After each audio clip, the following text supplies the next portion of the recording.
A continuación presentaremos el sistema y estructura del gobierno de las ciudades italianas. Uno de los rasgos principales y distintivos de la organización política en la Italia del Renacimiento fue la importancia de las ciudades-estado y en particular de las repúblicas, que eran reproducidas con el fin de conservar sus libertades e independencias, como podemos ver en la imagen. Las ciudades italianas se regían principalmente bajo tres poderes. En primer lugar, el Papa como una autoridad meramente espiritual que representaba a Dios y como gobernador de los hombres en la tierra, controlando de esta manera la vida nacional e internacional, y quien concedía permisos y exigía cumplimiento de pactos. En segundo lugar, los emperadores como jefes de los imperios, aunque debilitados por la Edad Media, representaban una autoridad superior a la de los reyes. Y finalmente, los reyes como protectores de la cristiandad. A modo de ejemplo, en la Constitución veneciana fue elogiada por una estabilidad y equilibrio gracias a la mezcla de los elementos de las tres formas fundamentales de gobierno. El dogo representando la monarquía, el senado a la aristocracia y el gran consejo a la democracia. Pero en la práctica el elemento monárquico era débil. A pesar de que aparecían en las monedas, su poder real era escaso. El Gran Consejo de Nobles participaba en la toma de decisiones, pero no era exactamente democrático. En cuanto a la resolución de conflictos, se ocultaban los consensos. A diferencia de Venecia, el sistema político de Florencia era inestable. Florencia, a diferencia de Venecia, rotaban sus cargos con mayor rapidez. El presidente de los magistrados, por ejemplo, permanecía en el cargo durante 2 meses. Los otros tres poderes más importantes en la Italia de la época eran las monarquías hereditarias, Milán y Nápoles, y la otra los estados papales. Es importante también hablar acerca de la institución clave que era la corte. La importancia cultural de la corte como una institución residía en su capacidad de agrupar a un gran número de damas y caballeros acomodados, lo que resultó crucial para que el interés del arte y la literatura contribuyera a mostrar las diferencias entre la nobleza y el pueblo común, como un proceso civilizatorio. Esta población cortesana era extremadamente heterogénea, desde los grandes nobles que desempeñaban oficios como el sumiller, chambelán, mayordomo o caballerizo, pasando por los cortesanos menores de la cámara, secretarios y pajes, hasta llegar a los criados, trompeteros, halconeros, cocineros, barberos y mozos de cuadra. También los enanos y bufones, muy difíciles de situar en una jerarquía, pero eran los encargados de entretener al príncipe. La posición de los poetas y los músicos no era muy distinta.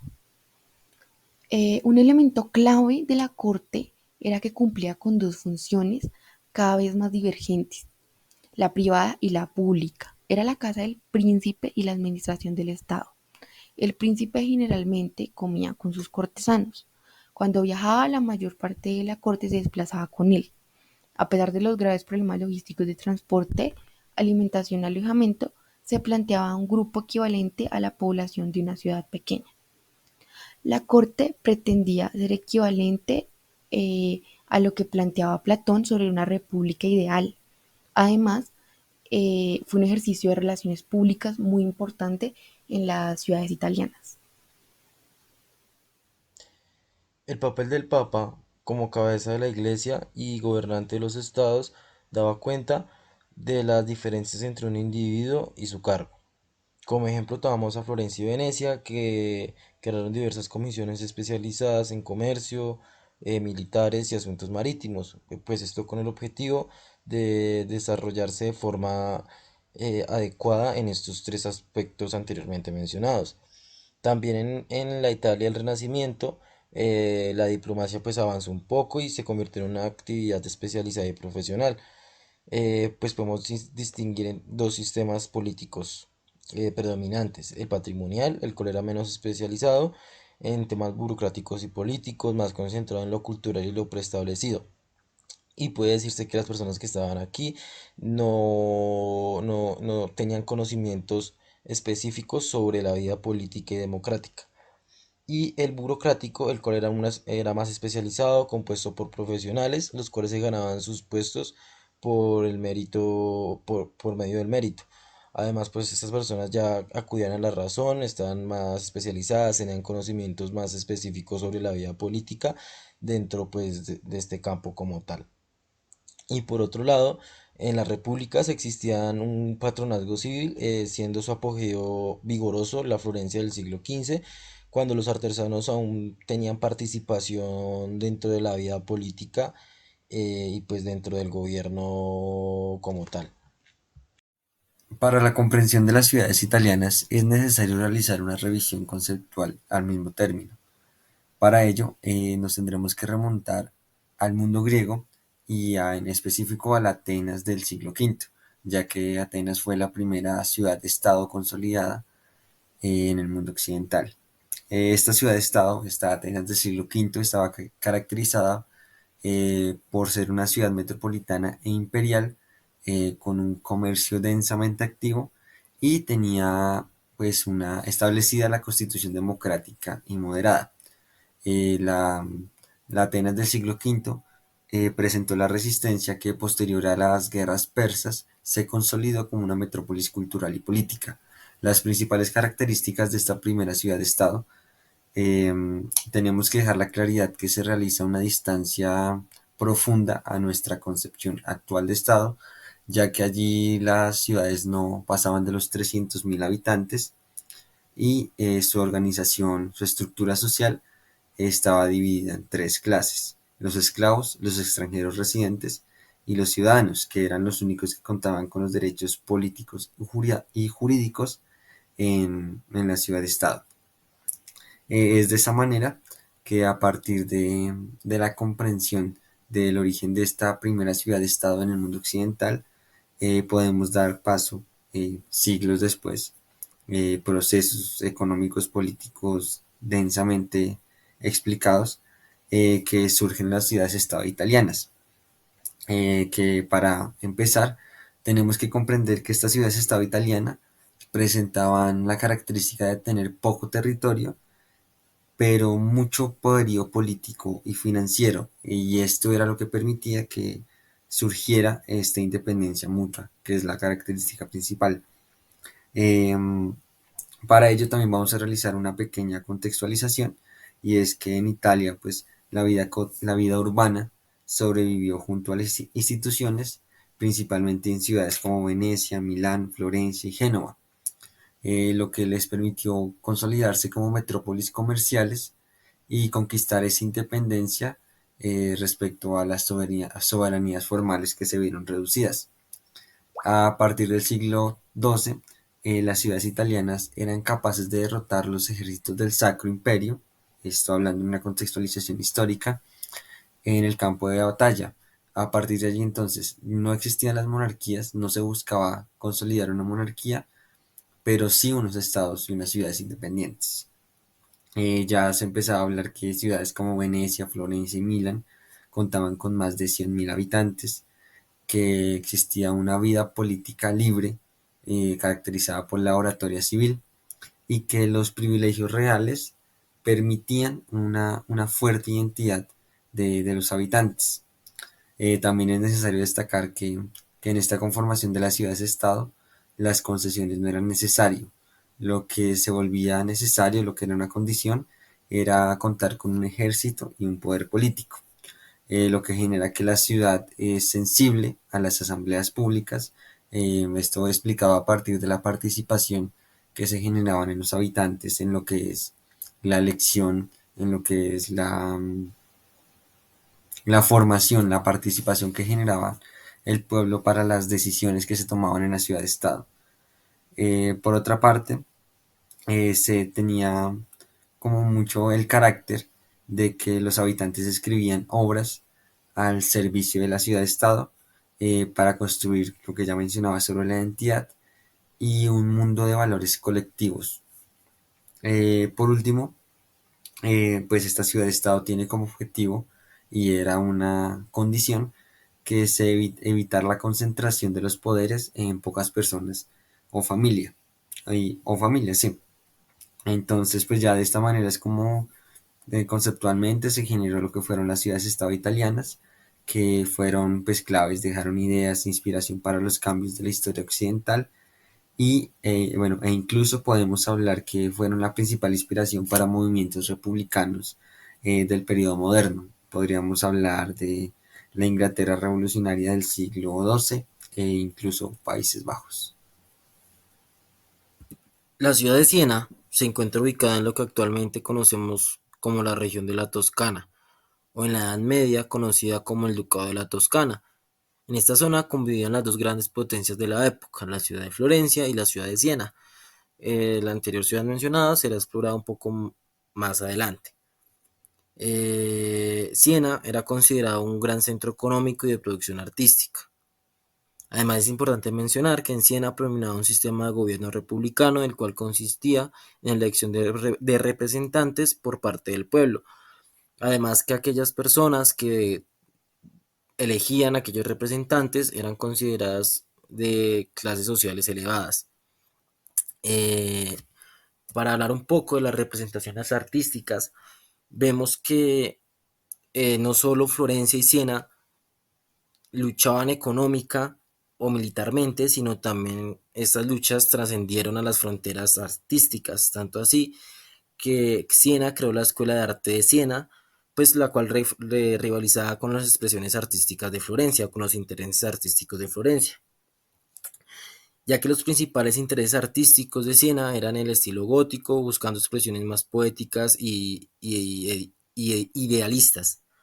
Y por el contrario, Florencia buscaba más realismo, preocupándose por las proporciones y perspectivas de su arte como tal.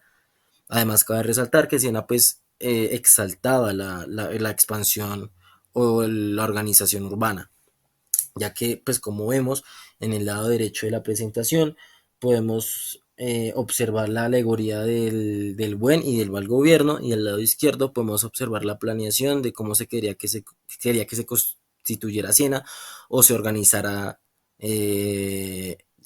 Siena como tal. En lo que respecta pues a los intereses económicos, pues vemos que Siena se interesó en tres procesos productivos principales, por decirlo de alguna manera. Podemos encontrar las actividades bancarias, las actividades agrícolas y pues las actividades mineras. Pues hablando en el primer caso, lo que es en lo que respecta a las actividades bancarias, vemos que Siena creó el Monte de Paschi, que es el banco más antiguo del mundo, que se convertirá en el regulador y centro comercial de actividades bancarias y crediticias más importantes de la época. Por el otro lado, vemos que en lo que respecta a la producción agrícola, se interesó por los cultivos de trigo y lana, además de la producción de vino y de sal. Este último producto le trajo grandes ganancias económicas a la ciudad, ya que se generó un importante monopolio en la comercialización de este producto. Esto generó sobre todo la explotación de las salinas de Groseto, lugar donde se concentró se concentró la producción. Además de esto, se creó el Monte de Sale, el cual se ocupaba de la regulación, administración y el funcionamiento del monopolio. Cabe destacar que las salinas de Grosseto no solo suministraba sal a la ciudad, sino a algunas ciudades periféricas que se encontraban, y pues esto también ayudó a la gran expansión económica que desarrolló Siena. Además, es importante mencionar que durante un breve periodo de la Edad Media, Siena se dedicó pues a la minería, ya que producto de esta gran expansión de la sal, los impulsó a investigar minas en el año 1117. Como resultado, descubrieron minas de plata y cobre que fueron abandonadas en la época del Imperio Romano. Sin embargo, pues esta actividad económica no fue muy fructífera, debido a que la peste negra afectó pues la mano de obra minera, pues debido a la gran cantidad de muertes que hubo debido pues a esta peste, y pues la decadencia de la mano de obra generó que pues estas minas quedaran abandonadas posteriormente. Además, para fortalecer la actividad económica de Siena como tal. También se dedicó o tenía grandes políticas extensivas que buscan imponer su poder económico, pues con el tal de rivalizar con Florencia. Por lo cual tomaron la actual península de Grosseto, conquistaron el puerto de Tolsmone, entre otros puertos, los cuales pues les garantizaban una red de ventas marítimas competitivas y una expansión comercial. Eh, por último, para mencionar un poco, estos conflictos que se desarrollaron entre Siena y Florencia, y un poco para comprender los inicios de estas luchas que comenzaron sobre todo como conflictos de posiciones políticas entre los gobelinos y los güelfos, los cuales los gobelinos eran aquellos partidarios del predominio del poder temporal de los emperadores del Sacro Imperio Romano Germánico, y pues los güelfos eran aquellas personas que apoyaban al poder papal. Además de esto, pues se vio impulsado, se avivó las llamas de este conflicto debido pues a la gran expansión que tuvo Florencia, tanto así pues que llegaron a delimitar las dos ciudades, lo cual generó aún más tensiones y pues el desarrollo del conflicto. Para tener una vista general, pues Florencia contaba con más hombres que Siena. Sin embargo, pues algunos espías que estaban dentro del ejército de Florencia, pues frustraron pues los planes de conquista o derrocamiento de esta ciudad, lo que acabó con la victoria de Siena y pues la posterior derrota de Florencia. Pues sin embargo esto no afectó mucho, ya que Florencia se restauraría o se levantaría pocos años después, avivando aún más o resurgiendo las viejas tensiones y los viejos conflictos que se habían generado entre las dos regiones o las dos ciudades y potencias de la época medieval. La ciudad de Florencia, denominada como una de las cunas mundiales del arte y de la arquitectura, así como también una de las ciudades más hermosas del mundo, se le considera como un importante centro cultural, económico y financiero durante el Renacimiento. Es una ciudad situada en el norte de la región central de Italia, donde se originó el movimiento artístico denominado Renacimiento. La Florencia renacentista simboliza uno de los momentos más brillantes del talento humano, en el que la riqueza permitió que el arte se convirtiera en una forma de vida. El potencial económico de esta ciudad y centro industrial y financiero propició una atmósfera social que alcanzó su apogeo en el siglo XVI, durante el gobierno de los Medici. La ciudad de Florencia se destacaba por el tráfico marítimo a través del puerto de Pisa. Los florentinos importaban lana, seda y lino y posteriormente fabricaban y tenían los tejidos, y así fue como se adquirió un papel preponderante en el centro financiero. A raíz del cambio monetario alentado por el comercio, los bancos florentinos multiplicaron su núcleo urbano y adquirieron una gran relevancia. El importante desarrollo en el arte y en la arquitectura de Florencia se debe a los Medici. Los Medici eran una familia de comerciantes y banqueros de Florencia que llegan a gobernar la Toscana y ejercer una influencia considerable sobre la política italiana. Una familia de mecenas, representante de la burguesía ascendente en las ciudades del norte de Italia en la época de la expansión mercantil. Los Medici atraen artistas, poetas, arquitectos y literarios de toda Italia, con legados patrimoniales que se convierten impresionantes. El florecimiento cultural que disfrutó Florencia en los años dorados del Renacimiento y con el mecenazgo de esa poderosa familia proporcionó uno de los legados más importantes en el mundo. Podría decirse que los Medici se inventaron el Renacimiento y que gracias a ellos el humanismo llegó a los países europeos.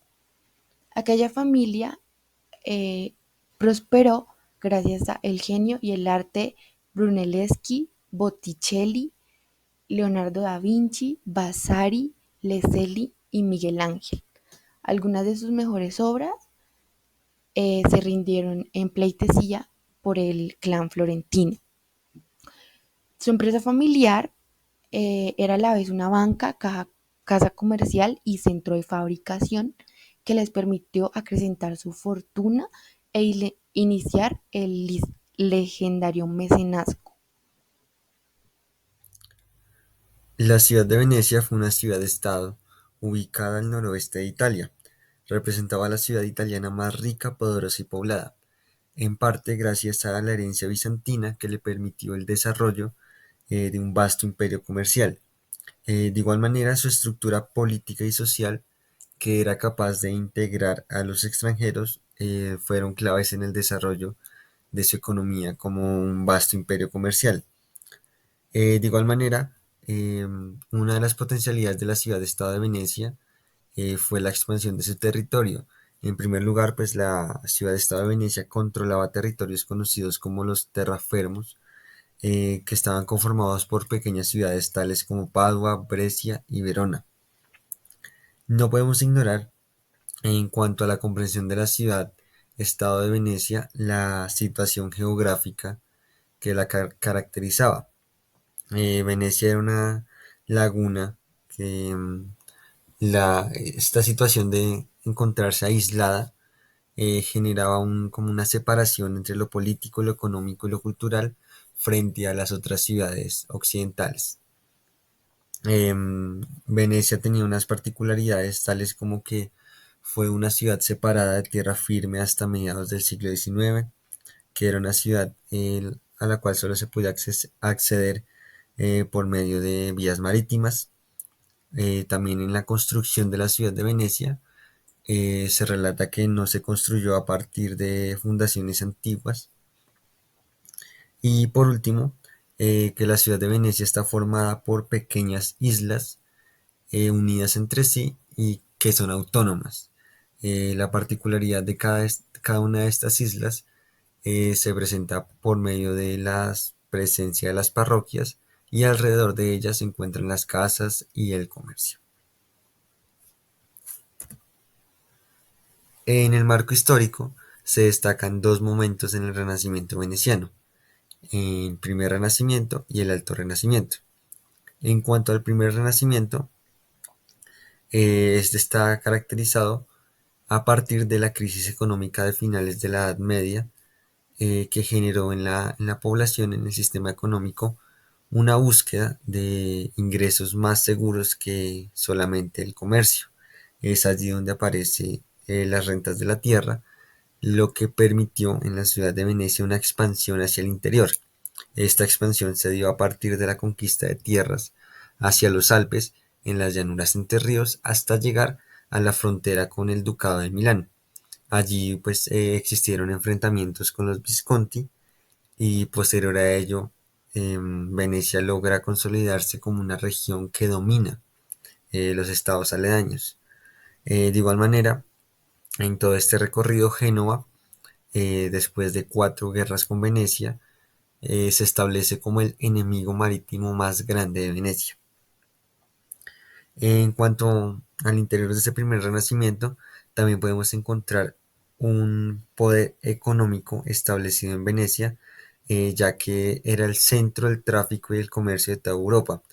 Allí se encontraba el punto de conexión con el norte de Europa de las mercancías, de estas mercancías preciosas que provenían del este.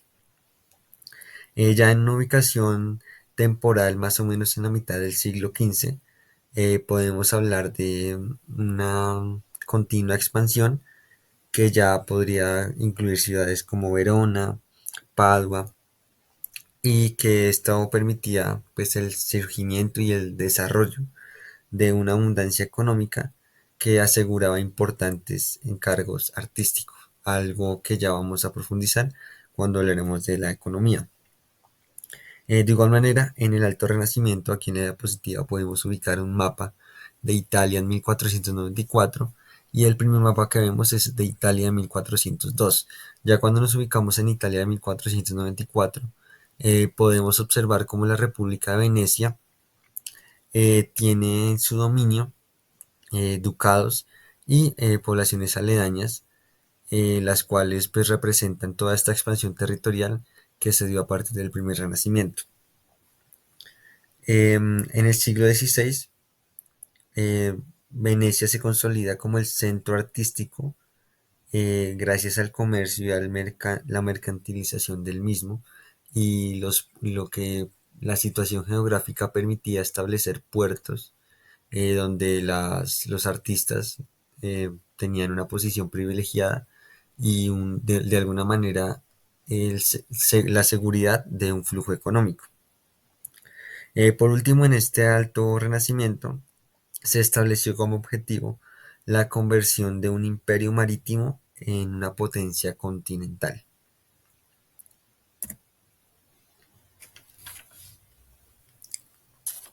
En cuanto a los sistemas de gobierno, Venecia presenta uno de los sistemas de gobierno más admirados en lo que es la Europa occidental, ya que fue un sistema de gobierno que fue constante, perduró y no presentó inconsistencias. Fue un sistema de gobierno de mucha paz y ya pues hablaremos un poco de cómo fue que se logró esto.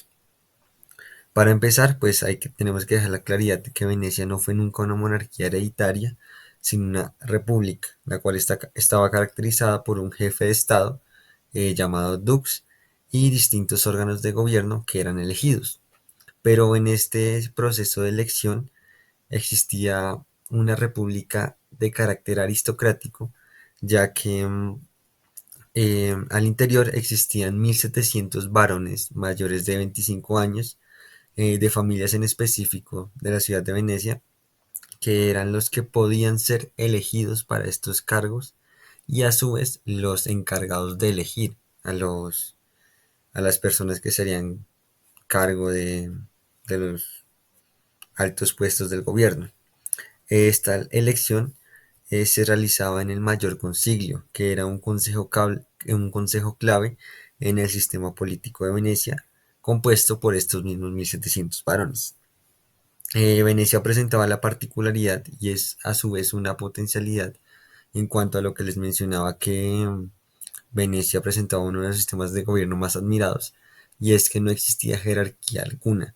Los nobles, todos los nobles son iguales y no se reconocía superioridad alguna en cuanto ya sea así sea su posición social, porque Venecia tenía la característica de que todas las personas, ya sean artesanos o nobles, se vestían igual, lo que generaba una homogeneidad en la población que no permitía un carácter superior de la nobleza.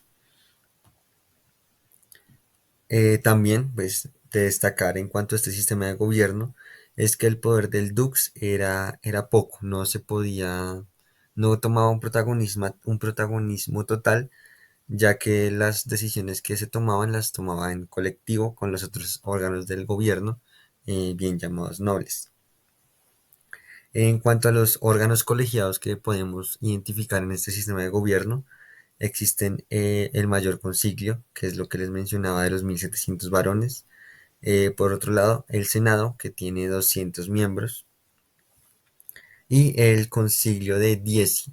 Este Concilio de Dieci, pues tal como lo intenta decir su nombre, tiene 10 miembros que cumplen diversas funciones. Por ejemplo, entonces pueden ser del Ministerio de Economía, de Hacienda, de Guerra y de Asuntos Exteriores.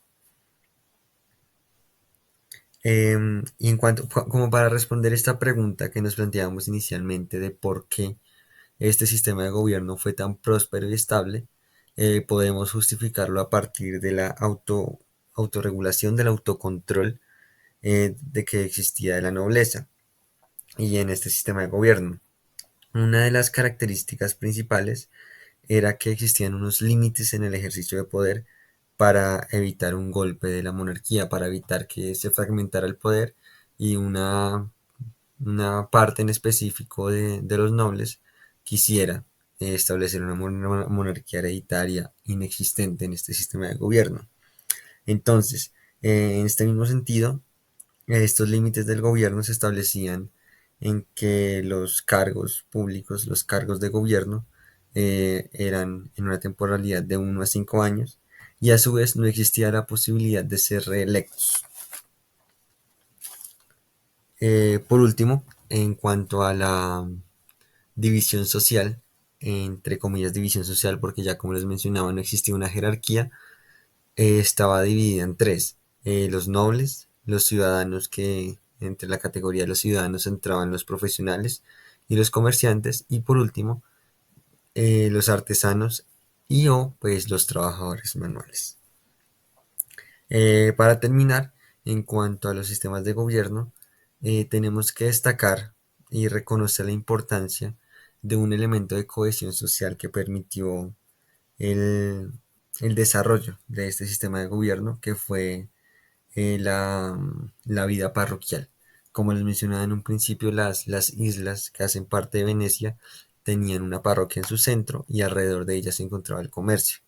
En total había 72 parroquias y el sentido divino, si podríamos llamarlo de esa manera, generaba un sentido y una identidad colectiva en la población veneciana que permitió un buen desarrollo de lo que fue este sistema de gobierno propuesto tan admirado. En cuanto a la economía, pues ya como les he venido mencionando, se hablaba de una economía comercial próspera, pues también con antecedentes históricos de sobrevivir a los brotes de la peste negra y a la caída de Constantinopla. Eh, y como su propuesta, su apuesta, era apoyar el arte y los artistas, algo que logró de manera pues bastante fuerte, ya que fue uno de los fundamentos de su economía, ya que se estableció como un importante puerto comercial, donde existía de manera casi obligatoria y segura unos mercados dispuestos para cualquier arte decorativo, que como les mencioné en un principio, entonces el artesano, el escultor tenía seguro un puesto y un flujo económico por todo lo que representaba Venecia para el comercio. De igual manera, pues la república estaba repleta de ceramistas, de obreros, de ebanistas, de escultores, de pintores, que se ganaban la vida de manera satisfactoria por todo este sistema de comercio. En la economía de Venecia, también es importante mencionar que a partir de la expansión del territorio que se dio, se lograron relaciones comerciales con el mundo islámico. Y pues para terminar, Venecia se estableció como una república marítima, que representaba el centro y el almacén del comercio, para todo lo que era Europa Occidental y las otras ciudades-estado vecinas de estas, que se aprovechaban de estas rutas comerciales. En cuanto a las expresiones artísticas presentes en la ciudad-estado de Venecia, en primer lugar tenemos que mencionar que no son de carácter intelectualista, que era la tendencia que se estaba presentando en las ciudades de Occidente, sino surge un carácter sensualista. Allí en Venecia se plantea la producción de la belleza como objetivo, como el único objetivo del arte. Y es así como surge uno de los lemas más polémicos y más importantes en la historia del arte, que hace referencia al triunfo de la belleza y la destrucción de la pintura. Eh, Siguiendo este hilo, hablaríamos que en Venecia se establecieron tres tipos de pintura que fueron los protagonistas en las expresiones artísticas. El primero de ellos fue la expresión de la pintura a través del joven melancólico. En segundo lugar, eh, inicia lo que fue la pintura de la belleza femenina en el sentido carnal. Y en tercer lugar, se establece lo que es la pintura masculina viril, haciendo referencia a esta nueva concepción de la belleza como poder. Un ejemplo de ello puede ser Los Señores de la Guerra. Aquí en Venecia, para terminar en cuanto a esto del arte, vamos a ver cómo el Renacimiento en Venecia, a través del museo y de esta exposición llamada El triunfo de la belleza y la destrucción de la pintura, nos muestra y nos destaca este mecanismo de defensa y de producción, podríamos ponerlo en esos términos, que significó la expresión del nuevo arte, como este nuevo paradigma del arte, que también se caracteriza en Venecia por reinventarse, porque Venecia se planteó reinventarse la ciudad como la ciudad más bella del mundo. Como este paradigma inicia cuando en Venecia, más o menos en 1500, se presenta una de las catástrofes que puso en riesgo su sistema de gobierno y su sistema económico estable. Así que pues podemos ver la exposición. La exposición trata de la pintura veneciana del Renacimiento, es decir, la pintura veneciana en el siglo XVI.